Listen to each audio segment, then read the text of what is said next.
ಸರ್ಕಾರಿ ಕೆಲಸಕ್ಕೆ ನೇಮಕಾತಿಗಾಗಿ ಆಗ್ರಹಿಸಿ ಹೋರಾಟ ಜೋರಾಗಿದೆ. ಸರ್ಕಾರದ ವಿರುದ್ಧ ಹೋರಾಟ ತೀವ್ರಗೊಳಿಸೋಕೆ ಸಿದ್ಧತೆಯನ್ನ ಮಾಡಿಕೊಳ್ಳಲಾಗ್ತಾ ಇದೆ. ನೇಮಕಾತಿ ನಡೆಯದೇ ಇದ್ರೆ ಮತ್ತೆ ಹೋರಾಟಕ್ಕೆ ತಯಾರಿಯನ್ನ ಮಾಡಿಕೊಳ್ಳಲಾಗಿದೆ. ಈ ಹಿನ್ನೆಲೆಯಲ್ಲಿ ಸರ್ಕಾರ ಕೂಡ ಅಲರ್ಟ್ ಆದಂತೆ ಕಾಣ್ತಾ ಇದೆ. ಯಾವ ರೀತಿಯಾದಂತಹ ಹೋರಾಟ ಮುಂದಿನ ಹಂತದಲ್ಲಿ ನಡೆಯಬಹುದು?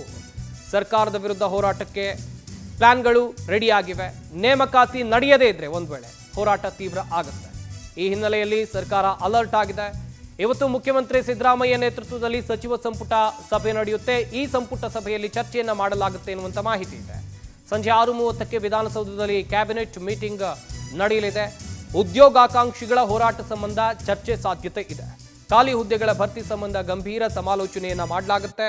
ಮುಂದೆ ಏನು ಮಾಡಬೇಕು ಸರ್ಕಾರದ ವತಿಯಿಂದ ಅನ್ನೋ ಬಗ್ಗೆ ಮಹತ್ವದ ಚರ್ಚೆಯನ್ನ ನಡೆಸಲಾಗುತ್ತೆ ಎನ್ನಲಾಗ್ತಾ ಇದೆ. ಈ ಬಗ್ಗೆ ಇನ್ನಷ್ಟು ಮಾಹಿತಿಯನ್ನು ಕೊಡ್ತಾರೆ ನಮ್ಮ ಪ್ರತಿನಿಧಿ ಆನಂದ್. ನೇರ ಸಂಪರ್ಕದಲ್ಲಿ ಜಾಯ್ನ್ ಆಗ್ತಾ ಇದ್ದಾರೆ. ಆನಂದ್, ಗಮನಿಸಿದ್ವಿ ಒಂದ್ ಕಡೆಯಲ್ಲಿ ಉದ್ಯೋಗಾಕಾಂಕ್ಷಿಗಳ ಹೋರಾಟ ದೊಡ್ಡ ಮಟ್ಟದಲ್ಲಿದೆ. ಈಗಾಗಲೇ ಪ್ರತಿಭಟನೆ ಕೂಡ ಆಗಿದೆ. ಮುಂದಿನ ಹಂತದಲ್ಲಿ ಹೋರಾಟ ಮಾಡೋಕೆ ರೂಪುರೇಷೆಗಳು ಕೂಡ ಸಿದ್ಧ ಆಗಿದೆ. ಸರ್ಕಾರ ಇವತ್ತಿನ ಕ್ಯಾಬಿನೆಟ್ ಸಭೆಯಲ್ಲಿ ಯಾವ ನಿರ್ಧಾರಕ್ಕೆ ಬರಬಹುದು? ಸಂಪತ್, ಪ್ರಮುಖವಾಗಿ ಯುವಕರು ಹಾಗೆ ವಿದ್ಯಾರ್ಥಿಗಳು ಉದ್ಯೋಗಾಕಾಂಕ್ಷಿಗಳು ಧಾರವಾಡದಲ್ಲಿ ಹೋರಾಟವನ್ನು ತೀವ್ರ ಮಾಡ್ತಾ ಇದ್ದಾರೆ. ಇದು ಸರ್ಕಾರಕ್ಕೆ ತಲೆನೋವಾಗಿರ್ತಕ್ಕಂಥದ್ದು. ಸದ್ಯ ಸರ್ಕಾರ ಮಟ್ಟದಲ್ಲಿ ಸುಮಾರು 2,27,000ಕ್ಕೂ ಹೆಚ್ಚು ಉದ್ಯೋಗಗಳು ಇರ್ತಕ್ಕಂಥದ್ದು. ಆದರೆ ಇದುವರೆಗೂ ಕೂಡ ಫುಲ್ಫಿಲ್ ಮಾಡಿಲ್ಲ.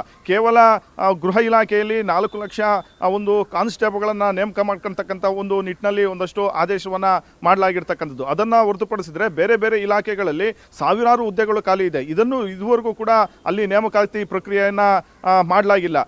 ಎಲ್ಲದಕ್ಕೂ ಕೂಡ ಒಳ ಮೀಸಲಾತಿ ವಿಚಾರವನ್ನು ಮುನ್ನೆಲೆಗೆ ತೆಗೆದುಕೊಂಡು ಬಂದು ಸರ್ಕಾರ ಒಂದು ನೆಪ ಹೇಳ್ಕೊಂಡು ಅದನ್ನ ಮುಂದಕ್ಕೆ ತಳ್ತಾ ಇದೆ ಅನ್ನೋ ಆಕ್ರೋಶಗಳು ಕೂಡ ವ್ಯಕ್ತವಾಗ್ತಾ ಇರ್ತಕ್ಕಂಥದ್ದು. ಆ ಕಡೆ ಧಾರವಾಡದಲ್ಲಿ ಹೋರಾಟ ತೀವ್ರಗೊಳ್ತಾ ಇದೆ. ಈ ಹಿನ್ನೆಲೆಯಲ್ಲಿ ಸರ್ಕಾರ ಇವತ್ತಿನ ಕ್ಯಾಬಿನೆಟ್ ಸಭೆಯಲ್ಲಿ ಗಂಭೀರವಾದಂತಹ ಒಂದು ಚರ್ಚೆ ನಡೆಸ್ತಕ್ಕಂಥ ಸಾಧ್ಯತೆ ಇದೆ. ಸಂಜೆ 6:30ಕ್ಕೆ ವಿಧಾನಸೌಧದಲ್ಲಿ ಸಿಎಂ ನೇತೃತ್ವದಲ್ಲಿ ಒಂದು ಸಭೆ ನಡೆಯುತ್ತೆ. ಆ ಸಚಿವ ಸಂಪುಟ ಸಭೆಯಲ್ಲಿ ಈ ಬಗ್ಗೆ ಯಾವ ರೀತಿಯ ಮುಂದೆ ಕ್ರಮವನ್ನು ತೆಗೆದುಕೊಳ್ಬೇಕು ಅನ್ನೋದು ನಿಟ್ಟಿನಲ್ಲಿ ಚರ್ಚೆಗಳನ್ನು ನಡೆಸ್ತಕ್ಕಂಥ ಒಂದು ಸಾಧ್ಯತೆ ಇದೆ. ಜೊತೆಗೆ ಇಲ್ಲಿ ಪ್ರಮುಖವಾಗಿ ಈಗಾಗಲೇ ಕೆಲವೊಂದು ಇಲಾಖೆಗಳಲ್ಲಿ ಸಿ ಮತ್ತೆ ಡಿ ಗ್ರೂಪ್ನಲ್ಲಿ ಬಹಳಷ್ಟು ಒಂದು ಉದ್ಯೋಗಗಳ ಅವಕಾಶ ಇದೆ. ಆ ಉದ್ಯೋಗಗಳನ್ನ ನೇಮಕಾತಿ ಮಾಡ್ತಕ್ಕಂಥ ಒಂದು ನಿಟ್ಟಿನಲ್ಲಿ ಸರ್ಕಾರ ಅಧಿಕೃತವಾದಂತಹ ಒಂದು ಆದೇಶವನ್ನ ಇವತ್ತೇ ಕ್ಯಾಬಿನೆಟ್ ಸಭೆಯಲ್ಲಿ ಹೊರಡಿಸ್ತಕ್ಕಂಥ ಒಂದು ಸಾಧ್ಯತೆ ಇದೆ. ಜೊತೆಗೆ ಬೇರೆ ಬೇರೆ ಇಲಾಖೆಗಳಲ್ಲಿ ಇರ್ತಕ್ಕಂಥ ಹುದ್ದೆಗಳನ್ನು ಕೂಡ ಫುಲ್ಫಿಲ್ ಮಾಡ್ತಕ್ಕಂಥ ಒಂದು ನಿಟ್ಟಿನಲ್ಲಿ ಭರವಸೆಯನ್ನು ಕೂಡ ನೀಡ್ತಕ್ಕಂಥ ಒಂದು ಸಾಧ್ಯತೆಗಳಿರ್ತಕ್ಕಂಥದ್ದು. ಹಾಗಾಗಿ ಇವತ್ತಿನ ಸಚಿವ ಸಂಪುಟ ಸಭೆಯಲ್ಲಿ ಯಾವ ನಿರ್ಧಾರ ಹೊರಬೀಳುತ್ತೆ ಅನ್ನೊಂದು ಕುತೂಹಲ ಇದೆ. ಮತ್ತೊಂದು ಕಡೆ ಗ್ಯಾರಂಟಿಗಳಿಂದ ಸರ್ಕಾರಕ್ಕೆ ಸಾಕಷ್ಟು ಹೊರೆ ಆಗ್ತಾ ಇದೆ. ಈ ಬಗ್ಗೆನೂ ಕೂಡ ಇವತ್ತಿನ ಕ್ಯಾಬಿನೆಟ್ ಸಭೆಯಲ್ಲಿ ಮಹತ್ವವಾದಂತಹ ಒಂದು ಚರ್ಚೆ ಆಗ್ತಕ್ಕಂಥ ಸಾಧ್ಯತೆ ಇದೆ.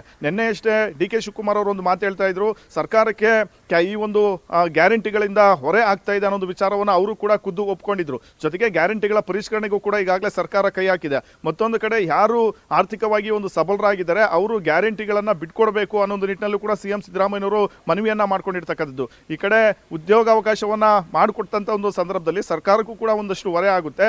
ಜೊತೆಗೆ ಈ ಕಡೆ ಗ್ಯಾರಂಟಿಗಳ ಒಂದು ಪರಿಷ್ಕರಣೆಗೂ ಕೂಡ ಸರ್ಕಾರ ಮಾಡ್ತಕ್ಕಂಥ ಒಂದು ನಿಟ್ಟಿನಲ್ಲಿ ಒಂದಷ್ಟು ಆದಾಯವನ್ನು ಉಳಿಸಬಹುದು ಅನ್ನೋ ಲೆಕ್ಕಾಚಾರ ಸರ್ಕಾರಕ್ಕೆ ಇರ್ತಕ್ಕಂಥದ್ದು. ಈ ಒಂದು ಗ್ಯಾರಂಟಿಗಳನ್ನ ಪರಿಷ್ಕರಣೆ ಅಥವಾ ಯಾರು ವಾಲಂಟ್ರಿಯಾಗಿ ಗ್ಯಾರಂಟಿಗಳನ್ನ ಬಿಟ್ಟುಕೊಡ್ತಾರೋ ಅಂತ ಒಂದು ಸಂದರ್ಭ ಎದುರಾದಂಥ ಸಂದರ್ಭದಲ್ಲಿ ಸುಮಾರು 11,000 ಕೋಟಿ ಉಳಿತಾಯ ಈ ಕಡೆ ರಾಜ್ಯ ಸರ್ಕಾರದ ಬೊಕ್ಕಸಕ್ಕೆ ಆಗುತ್ತೆ.